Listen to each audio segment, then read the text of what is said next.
निर्दोष को मुक्त करके राजकुमारी ने हमें उस पाप से बचा लिया जो तुमने किया है भवानी सिंह।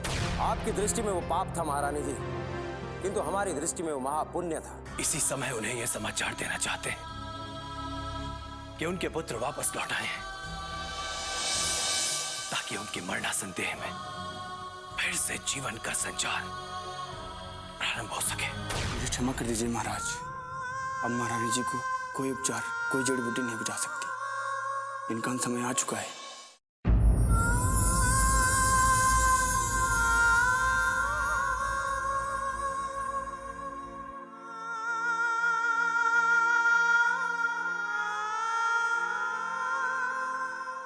कैसे हमें अकेला छोड़ के जा सकती हैं आप? महारानी चंद्रकांता, आपने सारा जीवन हमारा साथ निभाने का वचन दिया था, फिर कैसे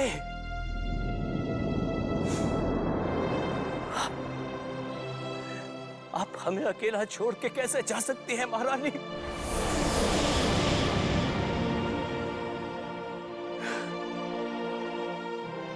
आंखें खोली,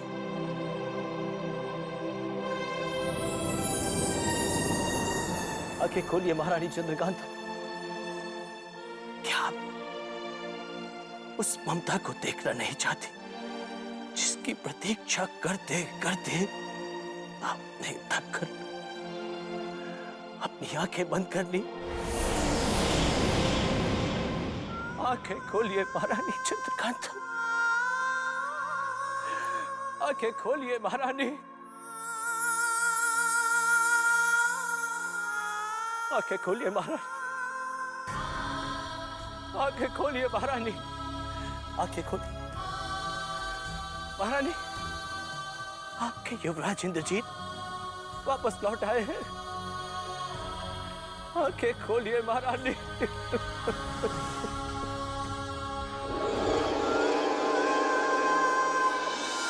आंखें खोलिए महारानी, आंखें खोलिए महारानी।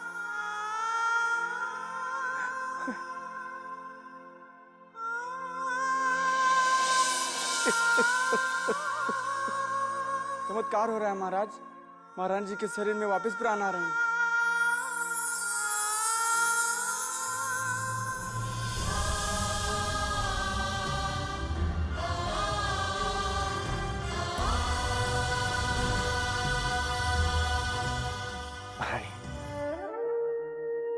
युवराज इंद्रजीत सिंह आपकी प्रतीक्षा कर रहे हैं।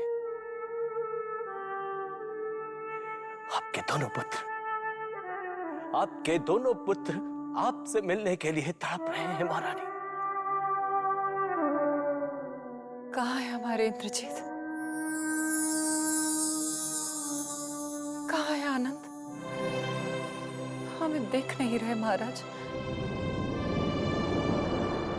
आप हमसे झूठ बोल रहे हैं, फिर हमें झूठे दिलासे दे रहे हैं।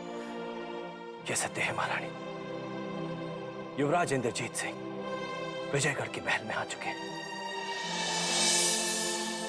और हमारे दोनों युवराज आपकी प्रतीक्षा कर रहे हैं। तो हमें तुरंत ले चलिए महाराज। इतने दिन हो गए हमें युवराजों को देखे हुए। आपके पूर्ण स्वस्थ ही मैं आपको यात्रा करने की अनुमति दे दूंगा महारानी जी। लीजिए, बूटी पी लीजिए।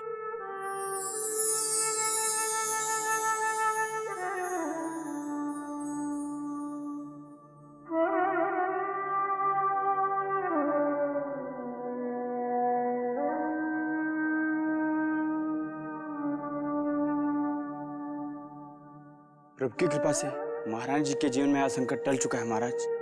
बस कुछ दिनों पश्चात महारानी जी पूर्ण स्वस्थ हो जाएंगी। अब इन्हें विश्राम की आवश्यकता है। वज्रा जी, आप महारानी जी के स्वास्थ्य पर अपनी दृष्टि जमाए रखें। हम ये शुभ समाचार विजयगढ़ और प्रजाजनों तक पहुंचा कराते हैं।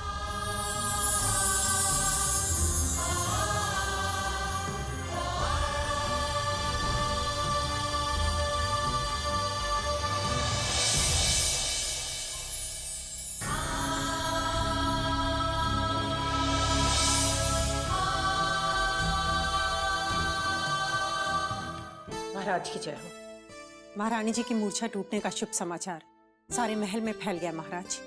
पद्मनी, हमारे तीनों राज्यों की प्रजा तक यह शुभ समाचार पहुंचा दिया जाए ताकि हमारी दुखी प्रजा की चिंता कुछ कम हो सके। यह हमारे प्रजाजनों की प्रार्थनाओं का ही फल है कि आज उनकी महारानी मृत्यु के मुख से वापस आ गई। अतिशीघ्र पूरे नगर में ढिंडोरा पिटवाकर इस शुभ समाचार को पहुंचा दिया जाएगा महाराज। महाराज, क्या आप और महारानी जी के विजयगढ़ जाने की तैयारी आरंभ कर दी जाए ताकि हमारे दोनों युवराजों की चिंता तुरंत मिटाई जा सके।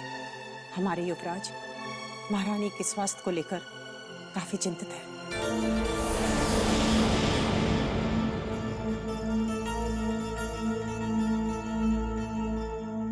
नहीं पद्मनी, अभी कुछ समय और हम विजयगढ़ नहीं जा सकते हैं क्योंकि महारानी चंद्रकांता अभी पूर्ण स्वस्थ नहीं हुई है और यदि उन्हें अपने पिताश्री की मृत्यु का पता चल गया तो अनर्थ हो जाएगा। ये तो मैंने सोचा ही नहीं था महाराज। महाराज, इस सत्य को किसी तरह हमने यहां तो उनसे छुपा लिया, परंतु विजयगढ़ पहुंचते ही इस सत्य को उनके सामने आने से कोई नहीं रोक सकता। और इस सत्य के सामने आते ही महारानी का कलेजा फट जाएगा। पद्मनी, वो अपने पिताश्री के जाने का दुख को कभी सहन नहीं कर पाएंगी और इस सदमे से अपने प्राण त्याग देंगी। नहीं महाराज, नहीं, मैं इस घोर अनर्थ की कल्पना भी नहीं कर सकती हूँ। महाराज, अब महारानी जी की युवराजों से तभी भेंट कराई जा सकती है जब वैदराज उन्हें पूरी तरह से स्वस्थ घोषित कर दें। बस उसी क्षण की हम प्रतीक्षा कर रहे हैं पद्मनी। वैदराज का कहना है कि महारानी चंद्रकांता को पूर्ण स्वस्थ होने में अभी कुछ समय और लगेगा। जैसे ही महारानी इस सदमे को बर्दाश्त करने के लायक हो जाएंगे,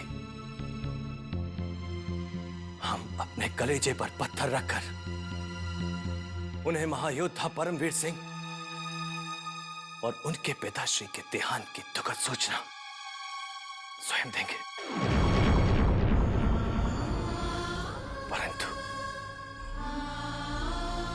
परंतु तुरंत हमारे युवराजों तक यह शुभ समाचार पहुंचा दिया जाए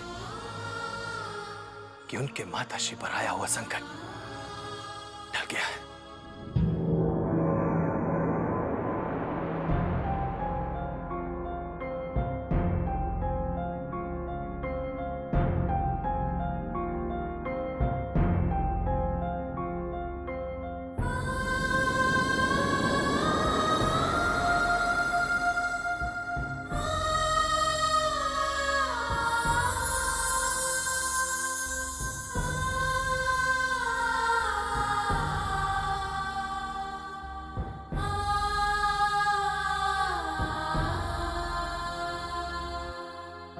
यदि हम नानाश्री की बात मान लेते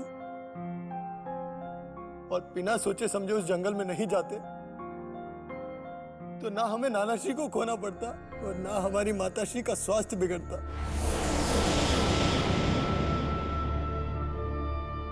इन सब के दोषी हम हैं। इस घोर अनर्थ का कारण केवल और केवल हम हैं।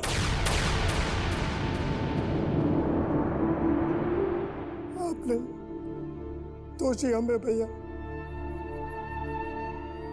हमने ही आपको जंगल में और उस नरभक्षी चीते को पकड़ने के लिए उत्साहित किया था। नहीं नहीं, आप दोनों का इसमें कोई दोष नहीं है, क्योंकि नियति जब अपना खेल दिखाती है तो होनी होकर रहती है बेटा।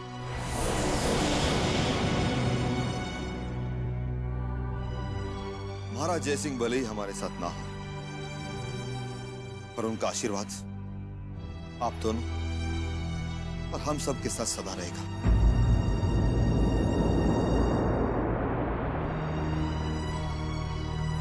ये उन्हीं के आशीर्वाद का फल है कि आप सुरक्षित और सकुशल वापस लौटे हैं। अन्यथा युद्ध किए बिना आप दोनों की मुक्ति संभव नहीं थी। यदि युद्ध छिड़ जाता तो हमें अनंत के सिवा कुछ नहीं मिलता। आप दोनों सकुशल वापस लौट आए, ये बहुत बड़ा चमत्कार है युवराज, बहुत बड़ा चमत्कार। ये सत्य तो हम भी स्वीकार करते हैं, परंतु नानाश्री के बिना इस महल में रहना अब असंभव सा लग रहा है।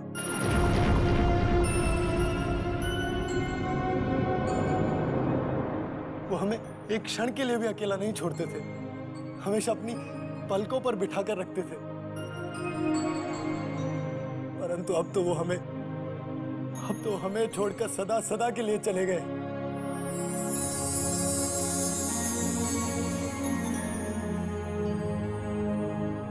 ऐसा क्या हुआ जो हमारी प्रतीक्षा करते करते वो हमें छोड़कर चले गए? आप दोनों युवराजों को याद कर करके महाराज अपनी स्मरण शक्ति खो चुके थे। वो स्वयं से ही बातें करने लगे थे। उन्हें ये तक याद नहीं कि आप दोनों युवराज महल में नहीं थे, बल्कि कारागार में बंदी बन चुके थे। आप जब से महल से गए थे युवराज, महाराज एक पल भी चैन से सो ना सके थे। आप दोनों की प्रतीक्षा में उन्होंने अपने प्राण त्याग दिए युवराज, अपने प्राण त्याग दिए।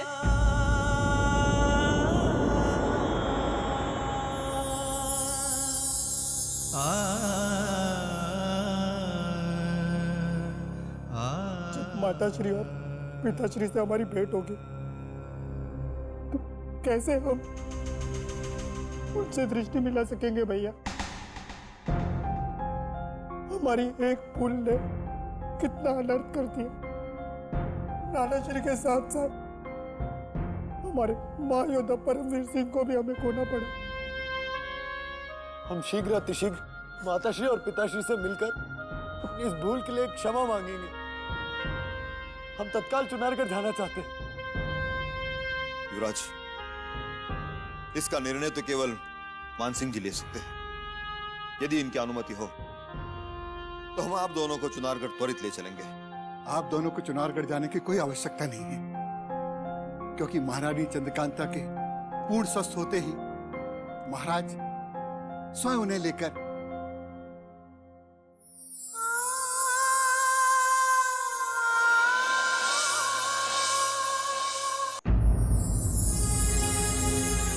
हमें विजय कर ले चलिए महाराज। हमें हमारे युवराजों से मिलना है। हम उन्हें देखे बिना नहीं रह सकते। बस थोड़ी प्रतीक्षा और कर लीजिए महारानी। जैसे ही आपका उपचार पूरा हो जाएगा, हम स्वयं आपको विजयगढ़ लेकर के जाएंगे। और वैसे भी वैद्यराज जी ने हिमालय की तराई से आपके लिए कोई विशेष बूटी मंगाई है, और उनका ऐसा मानना है कि उसका सेवन करते ही आप। हमें किसी बूटी की नहीं, हमें हमारे बेटों की आवश्यकता है। हमारा उपचार हो चुका है महाराज। हमें कैसे भी करके विजयगढ़ ले चलिए, विजयगढ़ ले चलिए। कैसे कहें? विजयगढ़ पहुंचते ही आप फिर सदमे में आ जाएंगी महारानी। कैसे कहें कि आपके पिताश्री अब इस संसार में नहीं रहे? क्या सोच रहे हैं आप? क्या हमसे कुछ छुपा रहे हैं? सत्य बताइए महाराज, क्या बात है? आप हमें हमारे युवराजों के पास क्यों नहीं ले जाना चाहते? बार बार हमें विजयगढ़ जाने से क्यों रोक रहे हैं? यदि आपने और विलंब किया तो हम पिताश्री को बुलाकर विजयगढ़ अपने युवराजों के पास चले जाएंगे। महारानी, यदि हमारे वश में होता तो हम आपके पिताश्री के साथ ही युवराजों को भी चुनारगढ़ बुलवा लेते, परंतु बाबा रुद्रनाथ के कारण हम भी मन पर पत्थर रखकर बैठे हैं। बाबा रुद्रनाथ के कारण? हाँ महारानी, बाबा रुद्रनाथ नहीं चाहते कि आप ये महल छोड़कर विजयगढ़ जाएं, क्योंकि ग्रह और नक्षत्रों की दशा अभी ठीक नहीं है। शुभ संकेत मिलते ही वो आपको इस महल से बाहर जाने की आज्ञा दे देंगे। किंतु पता नहीं शुभ संकेत मिलने में और कितना समय लग जाएगा। अब एक पल भी काटना हमें बहुत कठिन हो गया है महाराज। इसीलिए हम स्वयं बाबा रुद्रनाथ से मिलकर इस समस्या का हल ढूंढना चाहते हैं। यदि युवराज इंद्रजीत ने अब भी राजकुमारी किशोरी को नहीं भुलाया तो शिवगढ़ और चुनारगढ़ की धरती पर आने वाले घोर अनिष्ट को देवता भी नहीं रोक पाएंगे।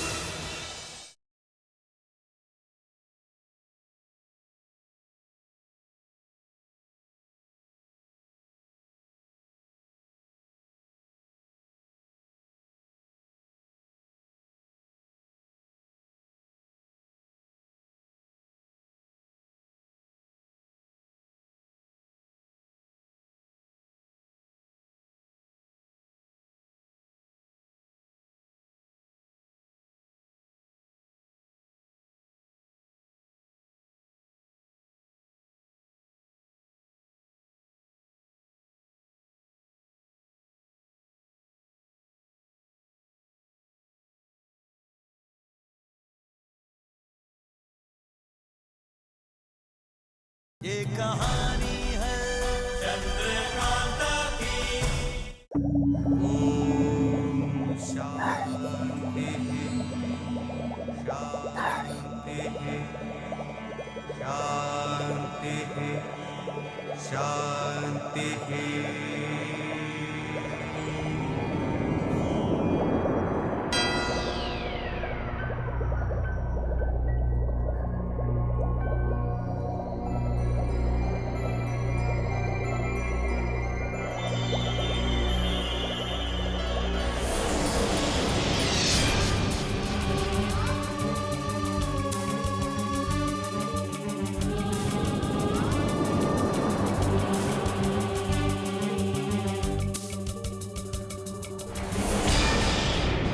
अनर्थ, घोर अनर्थ। क्या हुआ बाबा? आप किस अनर्थ की बात कर रहे हैं?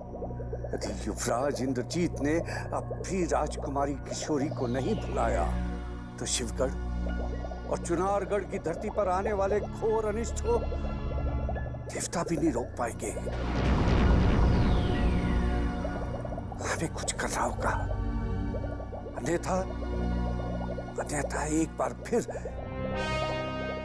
इतिहास अपने आप को दोहराएगा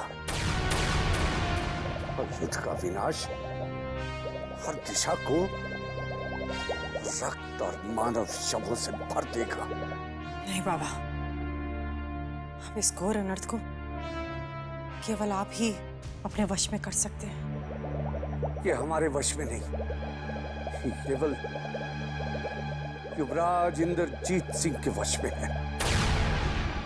सीधे शत्रु की पुत्री से प्रेम करने की भूल की है। यदि तुरंत उसने अपने कदम पीछे नहीं हटाए तो उसकी नादानी का दंड समस्त संसार को भुगतना पड़ेगा। बाबा, कहीं हमारे युवराज का प्रेम एक तरफा तो नहीं? या फिर शिवगढ़ की राजकुमारी किशोरी भी अपनी मन की गहराइयों से हमारे युवराज को चाहने लगी? आ, इधर आ, देख अपनी आंखों से, देख।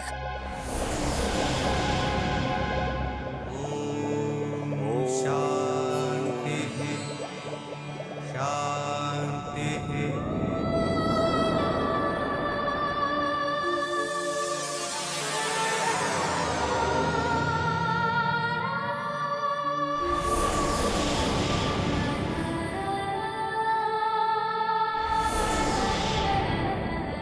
दोनों ओर बराबर लगी है, जो बढ़ गई तो उसकी लपटें सबको जलाकर भस्म कर देंगी। ये सत्य है कि राजकुमारी किशोरी हमारे युवराज को मन की अनंत गहराइयों से जाने लगी है।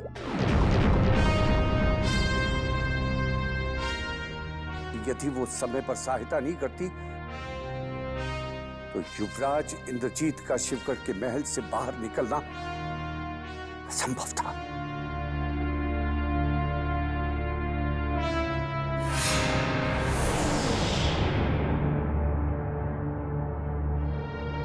बाबा, हम शिवगढ़ जाकर राजकुमारी किशोरी को तो नहीं समझा सकते, लेकिन अपने युवराज को अवश्य समझा सकते हैं। यदि हमारे युवराज ने अभी भी अपने कदम वापस ले लिए तो इस आग को और सुलगने से पहले ही शांत कर दिया जाएगा। बस यही एक अंतिम विकल्प बचा है। यदि युवराज इस विष भरे प्रेम जाल से निकलने में सफल होते हैं तो शांति का साम्राज्य होगा, अन्यथा चारों ओर अशांति और मृत्यु का तांडव। इसलिए हम युवराज को समझाने तुरंत विजयगढ़ के लिए प्रस्थान करेंगे। जी बाबा, मैं अभी आपकी भेंट महाराज से कराती हूँ। आप महाराज से मिलकर इस विषय पर मंत्रणा कर लीजिए। हम इसी समय वीरेंद्र सिंह से मिलना चाहेंगे ताकि इस समस्या का समाधान हो सके।